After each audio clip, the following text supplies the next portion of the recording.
Hej! Välkomna tillbaka! Idag ska vi gå igenom hur vi ska använda ska och skulle.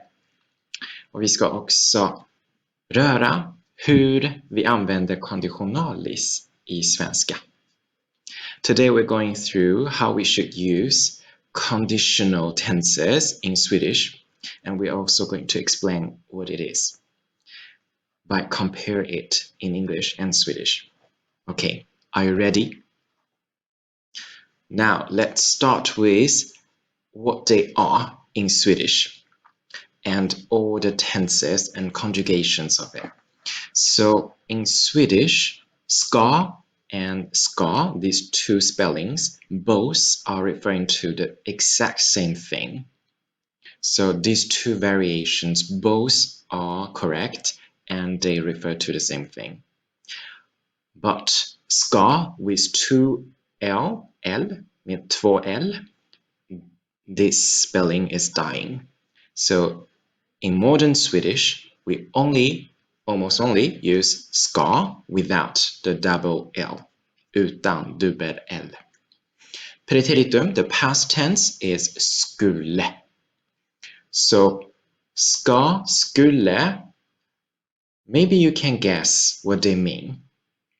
Maybe you've already know that if you've learned Swedish before. They actually means should and would, will and shall. So this is the most interesting part of the difference between Swedish grammar and English grammar. In English, you have two words, but in Swedish, these two words collide into one word. So ska both means will and shall. Skulle means both would and should. And likely in English, we don't really use the infinitive form and the present perfect form of them. We usually only use the present tense and the past tense. Så det är bara de två som du behöver fokusera på. Vi börjar med skall. Now let's start with skall med två L with two L. Ska håller på att försvinna men lever kvar i många lagtexter. I det här sammanhanget betyder ska oftast shall på engelska.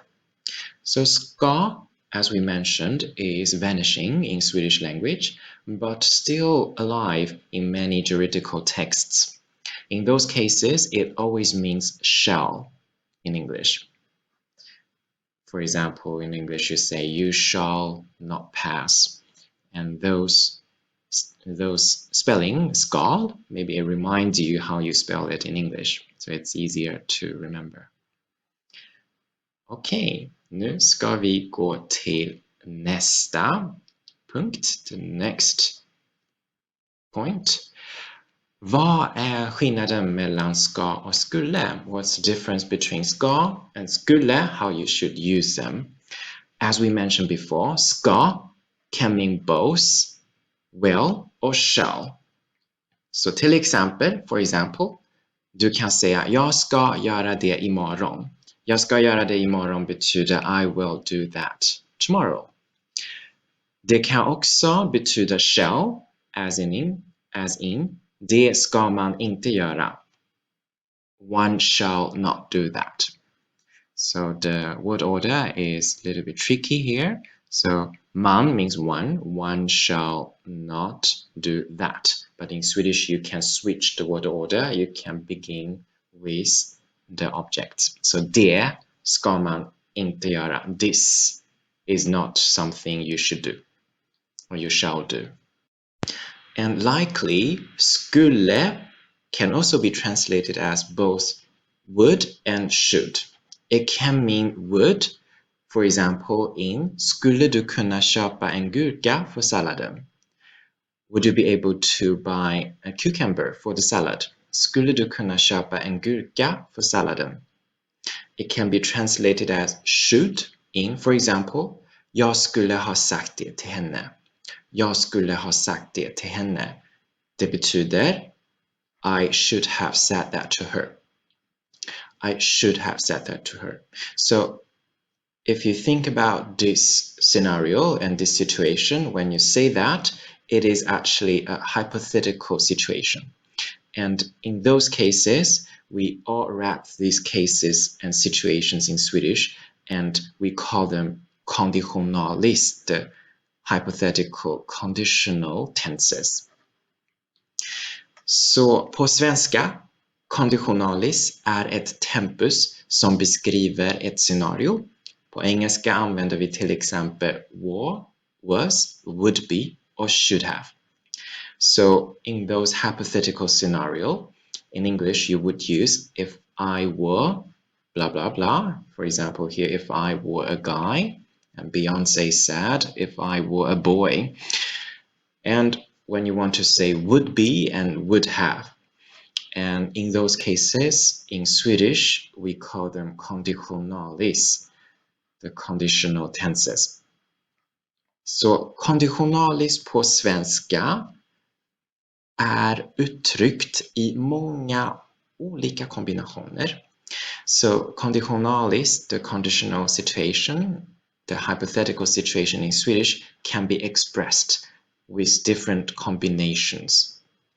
So the first combination is om plus var plus skulle. Till exempel, om jag var kung eller drottning för en dag skulle jag äta mycket god mat hela dagen. If I were king and queen for a day, I would eat a lot good food the whole day. So in these cases, you combine if, were, would in Swedish. Om, var, skulle. Nästa kombination är om, hade, skulle. Om jag hade tjänat mycket pengar skulle jag skänka pengarna till välgörenhet.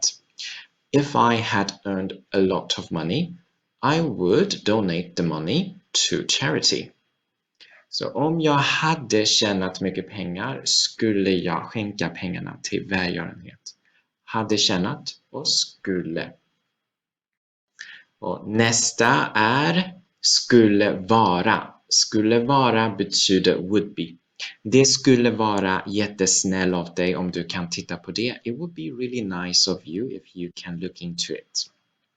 Vi kan också använda vore. Till exempel, det vore jättesnäll av dig om du kan titta på det. Vore is really interesting. Vore is actually the only verb conjugation that is alive actively in Swedish, in modern Swedish now. So long time ago, many Swedish verbs has a special conjugation for this kind of hypothetical voice. But nowadays, we only have vore. And vore is the conjugation of this konditionalis, is the hypothetical tenses of vara, to be, in Swedish. So if you want to impress somebody, use this. Det vore jättesnäll av dig om du kan titta på det. It would be really nice of you if you can look into it. But we use it quite often actually still in English. Sorry, in Swedish I mean. Okej, nästa är skulle ha. Jag skulle ha stängt av tvn innan jag lämnade huset. I should have closed the TV before I left the house.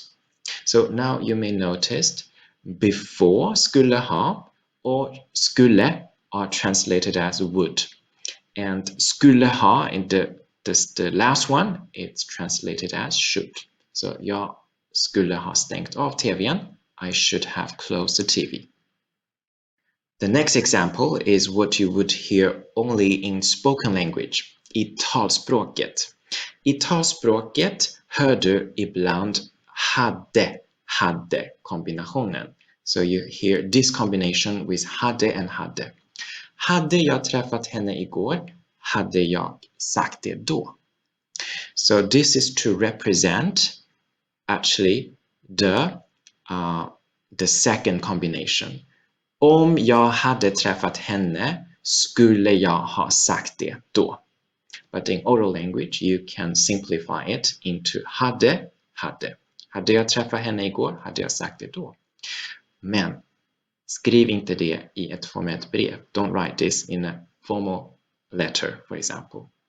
Nu är det dags för en test. Now it's time for a test. Let's translate this sentence into Swedish. It would be nice if we can meet on Friday.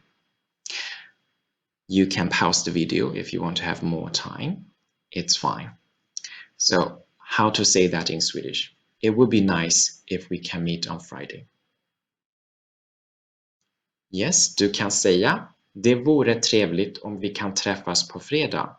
Det vore trevligt om vi kan träffas på fredag. Eller det skulle vara trevligt om vi kan träffas på fredag. Det skulle vara trevligt om vi kan träffas på fredag. Nästa fråga, the next question. Hur ska vi säga if I were you, I would have said that to him. If I were you, I would have said that to him. How to translate it into Swedish? Yes. Om jag var dig skulle jag ha sagt det till honom. Om jag var dig skulle jag ha sagt det till honom. Okej, nu är det sista frågan, the last question. How to say if I had met him, I would have told him the truth. If I had met him, I would have told him the truth. Yes, på svenska säger du. Om jag hade träffat honom skulle jag ha berättat sanningen. Om jag hade träffat honom skulle jag ha berättat sanningen. Okej, det är allt för idag. Tack så mycket att du har tittat än så länge och vi ses nästa gång. Thank you for watching this video and see you next time. I hope you understand this much better than before. Tack så jättemycket och hej då.